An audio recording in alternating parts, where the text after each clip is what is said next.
Good morning, everybody. Welcome to the PTI Nice Daily Show. Happy Friday morning. We hope your morning is off to a great start. My name is Alan. I'm happy to be your host today. Currently have the pleasure of serving as a lead faculty in our fitness athlete division. It is Fitness Athlete Friday.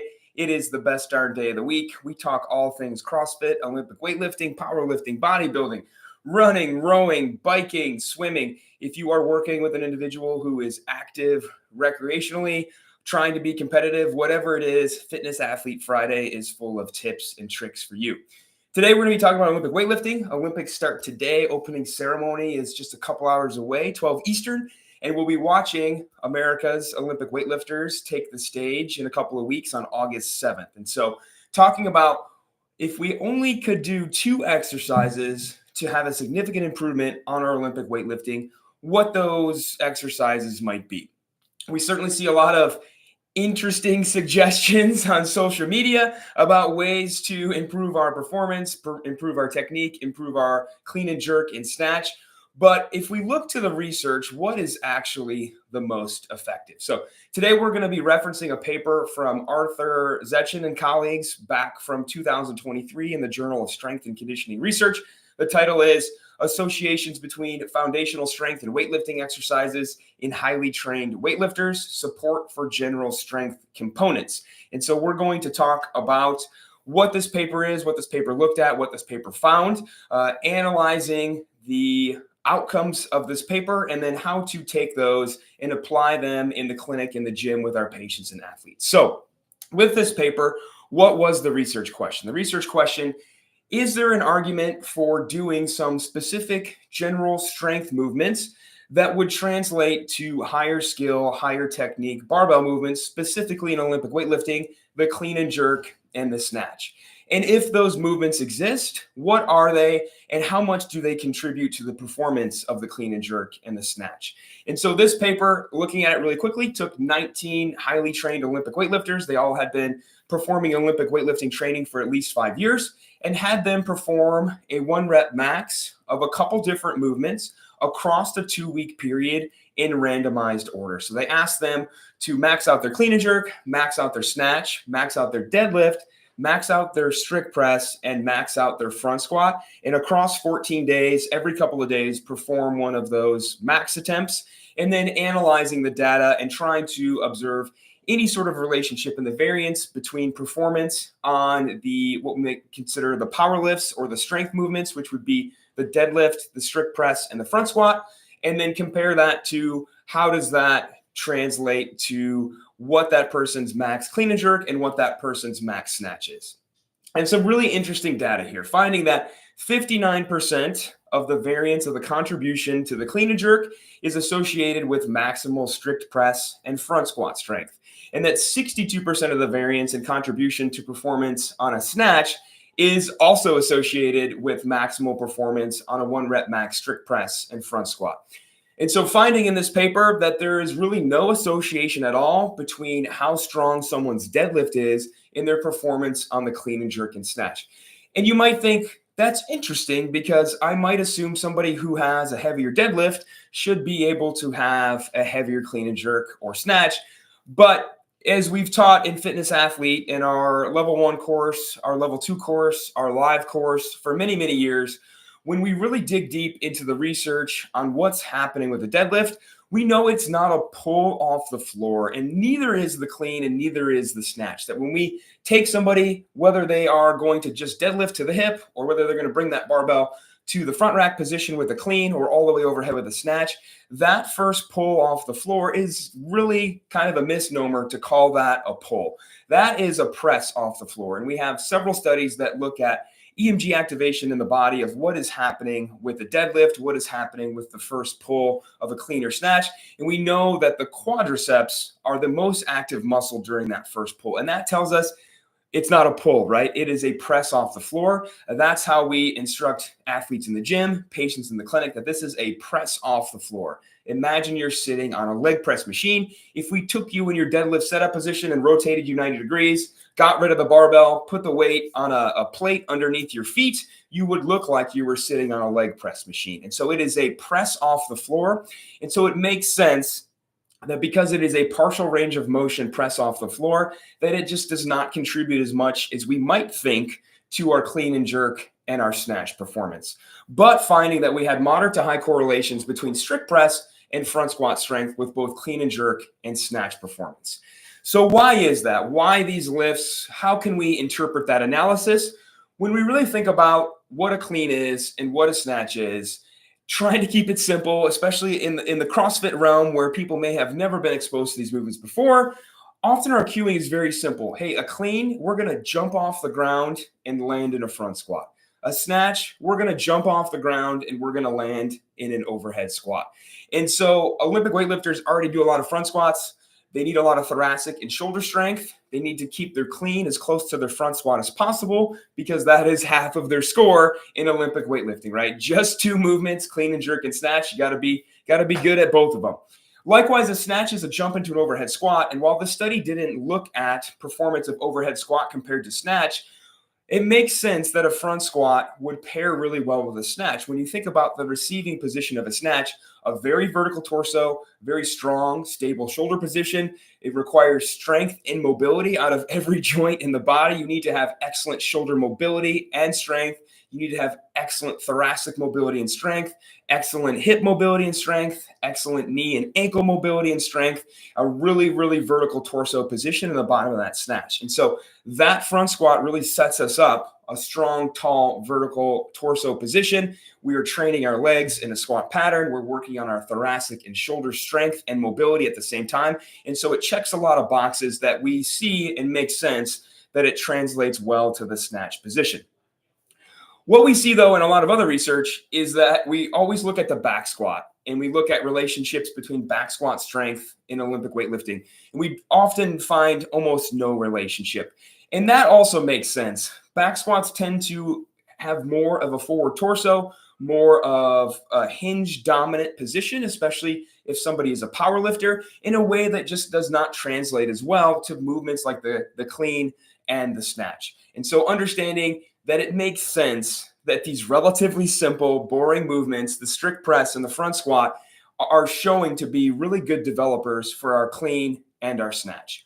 So what can we do with this data? What does that help us do in the clinic, in the gym, with our patients and athletes? Well, first things first, you're probably not going to blow any Olympic weightlifter's mind if you tell them they need to get a stronger strict press and they need to get a stronger front squat if they want to be a better Olympic weightlifter, right? Most of them are probably going to say, yeah, I knew that before I came to this appointment. Do you have anything else for me? When we look at folks who are training specifically Olympic weightlifting, they are already doing a lot of overhead lifting. They're already doing a lot of squatting, often several sessions per week, right? It's not uncommon to find competitive Olympic weightlifters performing some combination of back squats, front squats, overhead squats every other day throughout their week as they're training. Likewise, they're doing a lot of strict press. They're doing a lot of push press. They're doing a lot of jerks. They're doing a lot of accessory work that's going to reinforce overhead lifting and squat patterns as well. So you're probably not going to really rock the boat with a true, dedicated, even recreationally competitive Olympic weightlifter, and definitely not somebody that is trying to be a professional or is already a professional Olympic weightlifter. They are hopefully already doing all of this stuff in a way that you don't have a lot to intervene on.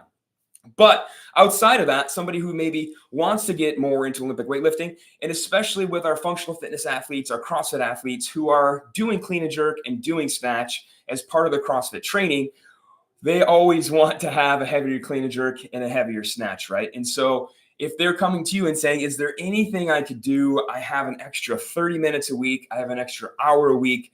I really want to get a stronger clean and jerk and a stronger snatch. For that population, it's tough to recommend to them just do more clean and jerk and snatch because they're likely already doing it as part of their CrossFit training. And they may even be doing it throughout the week in different variations, right? To be doing a high repetition, low load power snatch and a metabolic conditioning workout. And then maybe later in the week doing a strength piece that looks like higher load, lower volume snatching focused on developing the snatch. So it'd be tough for that person to recommend that they somehow find time in that same week to do more snatching. Instead, what is going to be a really effective and safe recommendation as far as not introducing too much volume to that equation is to recommend to that person, hey, find some time to do more strict press and more front squat. We talked a lot back in episode 1745, back during deltoid week, of the importance of the strict press for developing the deltoid, that the deltoid is the powerhouse of the shoulder. But strict press is often neglected or completely ignored in programming. People skip strict press day when it's at the CrossFit gym. They may skip it when it shows up in accessory programming because it's not fun, right? They may do a push press or a push jerk or split jerk instead, which doesn't really help improve our clean and jerk as much as it could, and our snatch as much as it could, because we're not training the shoulder as much as we're now training the legs when we transition to a push press or a jerk motion. Way back, episode 1567 with Mitch Babcock, the title of that episode, Don't Be a Jerk with Your Jerks. He covered a lot of research that shows as we transition to that push press, as we transition to that jerk, we're now using 60 to 80% from our legs to get that weight overhead. And so we're not really developing true shoulder strength as much as if we do the strict press. And so just recognizing with that CrossFit, that functional fitness population, they're probably skipping or not doing really foundational strength movements like the strict press and like the front squat because they are seen as boring, right? They are seen as maybe repetitious, but that is kind of the point, that by doing those things more consistently, more frequently, we're going to bump up our front squat strength, our strict press strength, and we'll see a nice translation to improvements in our clean and jerk and snatch, alongside also continuing to do the clean and jerk and the snatch. And so my recommendation for a lot of folks who come to see me for help with maybe performance of what can I do, I have some extra time, is to give them some sort of undulating program that allows them, hopefully in the span of the same week, to touch a clean, touch a jerk, touch a snatch, a front squat, and a strict press, maybe even within that same week. And so teaching those patients, those athletes, of how to optimize their sessions, of, hey, if you're going to go into the gym and you want to introduce more of this stuff, what does it look like? It looks like we should do the Olympic lift first. We should do the power movement first because those muscle fibers are going to be the easiest to fatigue and the longest to recover. So if we're going to clean or snatch that day, we should do that first. We can follow that up with what we might call a power lift, a strength movement. We don't need to be as explosive with those movements. Those fibers are not as fatigued. And so we can do something like a clean and then do a front squat. We could do something like a snatch and then do a front squat. We could do a clean and then we could do a strict press.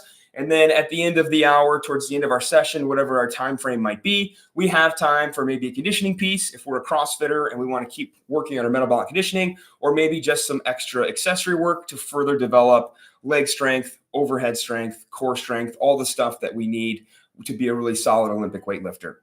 And so that might look like moving back and forth between power variations of the snatch and clean and adding in extra front squatting, making sure that we're not squatting too much, we're not lifting overhead too much, and just trying to find them a nice blend where they can add in some extra volume without increasing the risk for injury in a way that they're going to find that time well spent and see those clean and jerk, see those snatch numbers go up. And I always love when somebody just wants to do weightlifting, they don't want to do any conditioning that day or anything else. I love my favorite piece for developing overhead strength. Every 2 minutes for 15 sets. You're going to do 5 sets of 3 reps of a strict press, somewhere between 70 to 80% of your max. You're going to transition to 5 sets of 3 push press. Again, somewhere 70 to 80% of your max push press, and then finish out same rep scheme, same idea with the jerk. And so as our shoulders get fatigued, we bring in more and more of the legs in a way that overloads the shoulders really nice and gets us a nice 30-minute weightlifting session in. So that can always be beneficial for patients as well. So what can you do? What can you advise someone when they want to improve their clean and jerk and snatch and they're not already a professional elite Olympic weightlifter? Share with them that the most bang for their buck is going to be working in more strict press and more front squat into their training. Ideally, if we can do that every week, increase that consistency, increase that frequency, we know that's going to be a way that's going to productively overload the system. We know the research supports that those 2 movements have the highest contribution to performance on the clean and jerk and snatch. And that's really where we can help athletes work that into their programming and see them develop the clean and jerk and snatch the way they want so that they can hit new PRs. Team, if you like to learn about this stuff, if you like to hear about this stuff, our next class of Clinical Management Fitness Athlete Level 1 online begins this next Monday. We have about 8 seats left. Those will definitely be gone by the end of the weekend before the class starts. That literally happens every cohort and has happened for every cohort for many, many, many years. So don't be that person that emails on Tuesday morning. We're going to have to tell you the class is full. And then if you've already taken Fitness Athlete Level 1, Fitness Athlete Level 2 starts September 2nd after Labor Day, and that class is already over half full. That'll probably be the last class of Fitness Athlete Level 2 for the year, so don't miss that one if you're on your way to working towards your Clinical Management and Fitness Athlete certification.